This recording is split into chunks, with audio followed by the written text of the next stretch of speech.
Поради лошите временски услови, реновирањето на градскиот стадион во Штипке се одложи за месец март 2016 година, со што и автоматски се пролонгира играњето пред домашна публика на фудбалскиот клуб Брегалница. Делот кој што општината е должна да го реализира, веќе е во процедура. Одобрението за рефлекторите го подпишав и го дадов, и тие ќе почнат да се градат. Општина Штип треба да обезбеди електрична енергија. За тој дел ни требаат многу големи материјални средства, но со Евана наоѓаме неко оптимално решение каде со помалку пари да помине. Ние се трудиме некаде да поминеме до 20.000 евра. Најдовме многу добро решение со нивна поддршка и мислам дека тоа ќе биде решение. Тоа е нашата обврска едната. Втората обврска е да ги покриеме двете трибини, значи, источната и западната трибина. И третата наша обврска беше со обликувалните да бидат средини, веќе ние ги уредивме со обликувалните.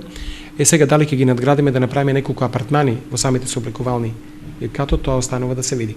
Покрај реновирањето на градскиот стадион, градежни зафати треба да се изведат и на стадионот во Белобрдо, каде што најголем проблем се со облекувалните. Вие знаете дека тие беа тотално уништени.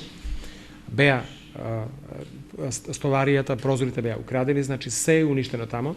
Прво беше, целиот стадион беше никаков, знаете, го направивме стадионот, го направивме асфалтниот пат, пристапот, тоа е направено, сега останува само со облекувалните. И тоа ќе се направи. Без добра спортска инфраструктура, шансите за големи дострели во спортот се мали. Па во интерес на спортистите, но и на сите граѓани изградба на нови спортски објекти, но и одржување на веќе постоечките.